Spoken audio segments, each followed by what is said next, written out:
I knew something was wrong the moment I walked into my parents' house to pick up my 5-year-old daughter, Sophie. The unusual silence hit me first. No pitter-patter of little feet, no giggles, no greeting from my energetic child who usually ran to the door.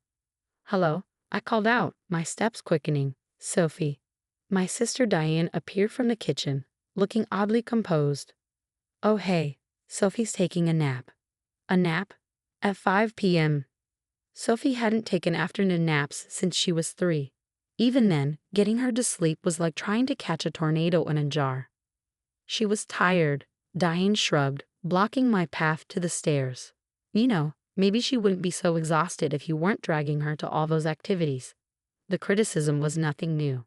Since my divorce 2 years ago, Diane had appointed herself the expert on my parenting choices. According to her, everything I did was wrong. From enrolling Sophie in ballet to working full-time. "Where is she?" I pushed past her, my mother's voice floating up from the basement. "Martha, wait. Let her sleep." But I was already taking the stairs 2 at a time. Sophie lay motionless on the guest bed, her favorite unicorn plushie clutched loosely in her small hands. Her breathing seemed shallow, her face unusually pale. "Sophie."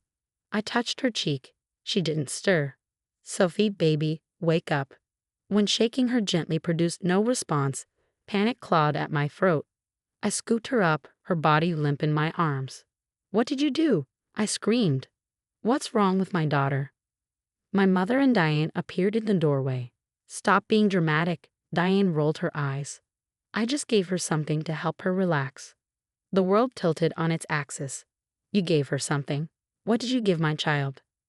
"Just a couple of my sleeping pills," Diane said casually, as if she was discussing the weather. She wouldn't stop asking about her stupid ballet recital, running around showing off her twirls. "Someone needed to teach you both about proper behavior." Horror and rage warred in my chest. "You drugged my 5-year-old? Are you insane?" "Martha, lower your voice." My mother stepped forward, ever the peacekeeper. "Diane didn't mean any harm. She just wanted to show you that Sophie needs more discipline." "Discipline?" I clutched Sophie closer, her head lolling against my shoulder. "She drugged my child. This is assault." "Don't be ridiculous," my mother scoffed. "It's family. Diane would never hurt Sophie. She's just trying to help." Help. Always helping. Like when Diane helped by telling my ex-husband of every parenting mistake I made. Or when she helped by criticizing Sophie's clothes, her activities, her excitement about life. "What kind of pills?"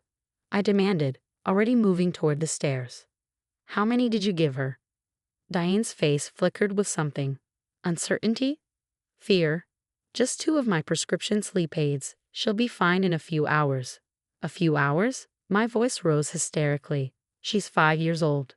Those pills aren't meant for children." "Now, Martha," my mother touched my arm. "Let's handle this privately. No need to make a scene. Sophie will wake up soon, and we can all discuss this calmly." I jerked away from her touch. "Discuss what?" "How my sister drugged my daughter and you're trying to cover it up." "I'm trying to prevent you from overreacting." My mother's voice hardened. "Diane made a mistake, but going outside the family will only make things worse. Think about Sophie's future. Do you want her to be known as the girl whose aunt was arrested?" "Arrested?" Diane's composure cracked. "Mom, you said we'd handle this." "Nobody's handling anything," I spat, carrying Sophie toward the front door. "I'm taking my daughter to the hospital, and then I'm calling the police." "You can't." Diane grabbed my arm. "I only did it to show you what happens when you let her run wild. She needs structure, discipline." "Let go of me," I warned, my voice deadly quiet. "You lost any right to an opinion about my daughter when you decided to drug her." "Martha, please," my mother begged. "Think about what this will do to the family. We can work this out ourselves." I looked at them both, my sister, whose jealousy and control issues had finally crossed an unforgivable line, and my mother, whose desire to keep peace had enabled every toxic dynamic in our family. Family? I laughed bitterly. Family doesn't drug children. Family doesn't cover up abuse. And I'm done pretending this is normal. "If you do this," my mother warned, "there's no going back." Good. I reached my car, struggling to open the door while holding Sophie, because I never want to go back to thinking this was okay. As I buckled Sophie into her car seat, her breathing still too shallow, her small body too still, Diane called from the porch. "You're overreacting. She'll be fine." I slammed the car door and turned to face them one last time. "You know what, Diane? You wanted to teach me a lesson. Well, here's one for you. Actions have consequences. And this time you're going to face yours." I pulled out my phone and dialed 911 as I got behind the wheel, watching my mother and sister's faces change from righteous anger to fear in the rearview mirror. 911. "What's your emergency?"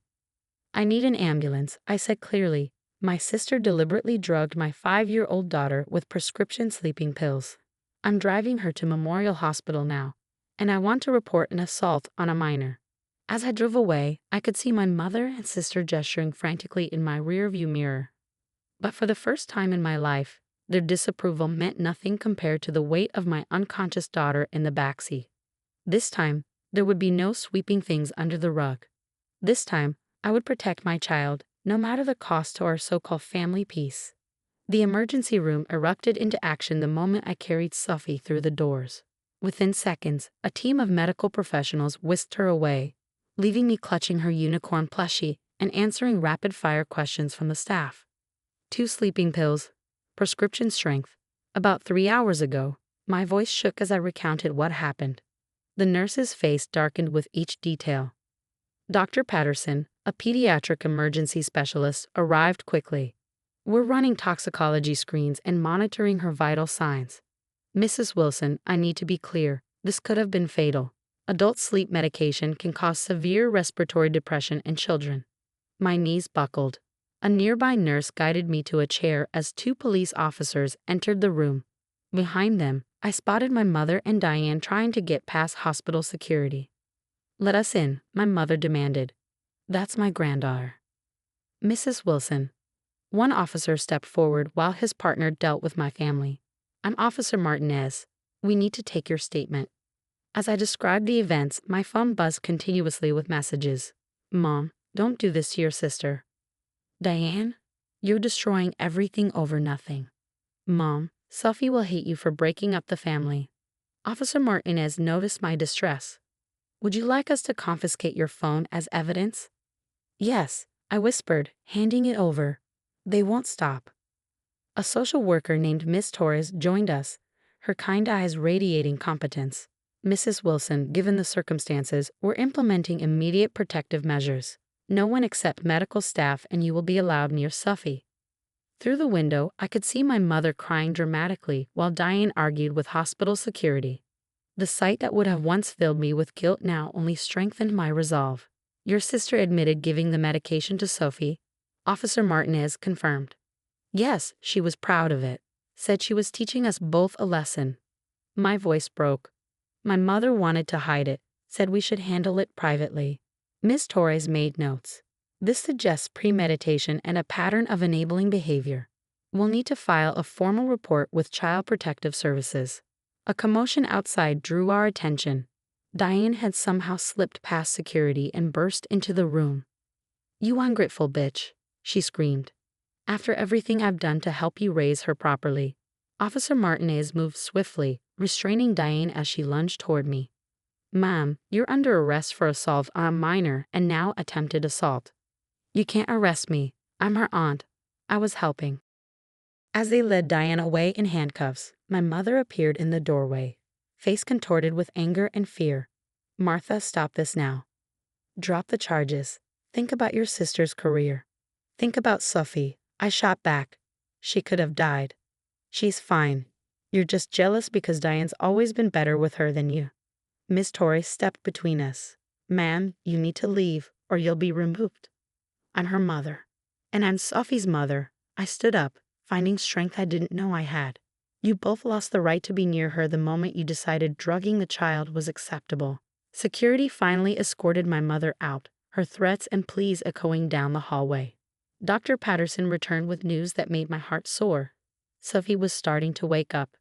"She's groggy but stable," he explained. "We'll keep her overnight for observation, but she should make a full recovery." In Sophie's room, I held her tiny hand as she slowly opened her eyes. "Mommy," she mumbled. "I'm here, baby. You're safe now." Aunt Diane said I was too excited. said I needed to learn to be quiet. Tears rolled down her cheeks. Did I do something bad? No, sweetheart. I kissed her forehead, fighting back my own tears. You did nothing wrong. Being excited and happy is never wrong. Miss Torres appeared with more papers. Mrs. Wilson, we're filing for an emergency restraining order against your sister, and given no response, your parents as well. We'll need to schedule interviews to document any previous incidents. Previous incidents, like the time Diane had accidentally thrown away Sophie's ballet shoes before a recital, or when she cut Sophie's hair during a sleepover because it was too showy. All the little cruelties I dismissed as sibling rivalry or family dynamics now revealed themselves as something much darker. Whatever you need, I agreed. This ends now. Officer Martinez returned with news that Diane was being held without bail due to the severity of the charges. My mother had been escorted from the premises after attempting to access Sophie's room through another entrance. As the night settled in, I watched Sophie sleep, naturally this time, her breathing steady and strong. My phone sat silent in an evidence bag, but I felt no urge to check it. Let them rage and threaten. Let them try to manipulate and guilt me. They'd shown their true colors, and there was no going back. A nurse brought me a blanket and coffee. You did the right thing, she said softly. Not everyone finds the courage to stand up to family. I touched Sophie's cheek, remembering her usual vibrant spirit, her twirls and giggles that Diane had tried to suppress. Some things are worth more than family peace, I replied. Some things are worth fighting for. The nurse nodded, understanding in her eyes. Yes, they are. And tomorrow's another day to keep fighting. 6 months later, I sat in a courtroom, watching Diane's sentencing hearing. She'd finally pleaded guilty after the toxicology reports proved she'd given Sophie not 2 pills, as she claimed, but 4. Enough to have caused severe harm or worse. My mother sat in the front row, still supporting Diane, still claiming it was all a misunderstanding. She'd spent the past months alternating between threatening me with legal action for destroying the family and sending flying monkeys, relatives and family friends, to guilt me into dropping the charges. None of it worked. The prosecutor stood, presenting the final evidence. Your Honor, this was not a momentary lapse in judgment. Ms. Wilson deliberately obtained prescription medication, crushed it into a child's drink, and watched as that child lost consciousness.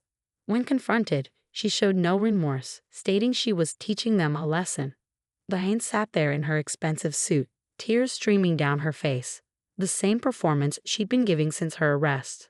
But I'd seen her true face in that basement room, the satisfaction when she'd watched my daughter lie unconscious.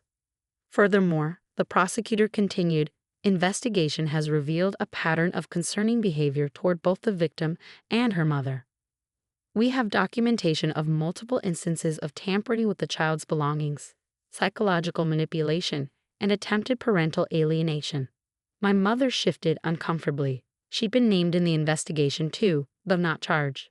The authorities had documented her role in covering up Diane's escalating behavior over the years.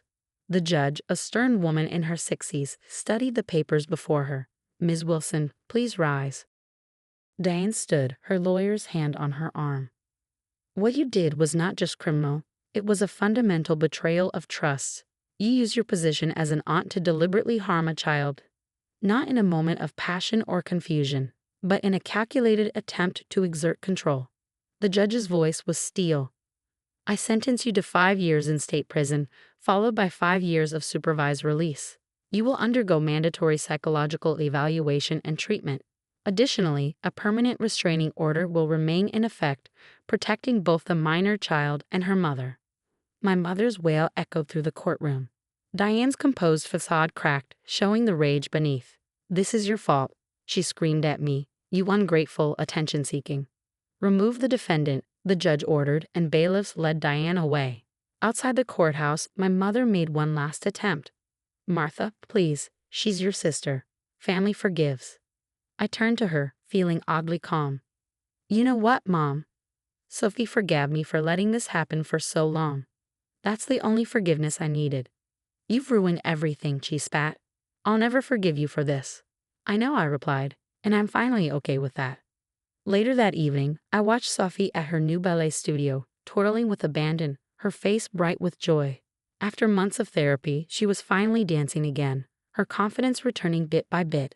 Mom, she called, running over during a break. Did you see my pirouette? Ms. Adams says I'm getting better. You're amazing, sweetheart. I hugged her, breathing in the scent of her hair, feeling her solid and warm and alive in my arms. Is Aunt Diane going away for a long time? She asked suddenly. Yes, baby, she can't hurt you anymore. She nodded, thoughtful. And Grandma? She's not allowed to see us either, remember. Not until she understands what she did wrong. Like when I have to sit in timeout to think about my actions. I smiled at her simple wisdom, exactly like that. After ballet, we went home to our new apartment across town. Sophie's room was decorated with dancing butterflies and fairy lights, a far cry from the sensible decor Diane had always insisted children should have. As I tucked her in, Sophie asked, Mom, are you sad about not having a sister anymore? I sat on the edge of her bed, considering how to answer. I'm sad about not having the sister I wish I had. But I'm not sad about protecting you. Like how you're my protector in the story we made up. Yes, just like that. After she fell asleep, I sat in our small living room, looking at a new message from my mother. Diane's lawyer says she can get out early with good behavior. You can still fix this. Families should stick together. I deleted the message without responding. On my wall hung Sophie's latest art project, a drawing of us as superheroes, standing tall and strong. The Brave Girls, she titled it, with a rainbow arching over our heads. My phone buzzed again, but this time it was Ms. Torres, the social worker who'd become a friend. Heard about the sentencing. How are you holding up? We're good, I texted back. Really good. And we were. We'd lost a family but gained ourselves. Sophie was dancing again, laughing again, being a child again. I was standing taller, speaking louder, being the mother she deserved. Some would call it a sad ending, a family torn apart, relationships severed. But sitting there, listening to my daughter's peaceful breathing from the next room, I knew better. This wasn't an ending at all. It was a beginning.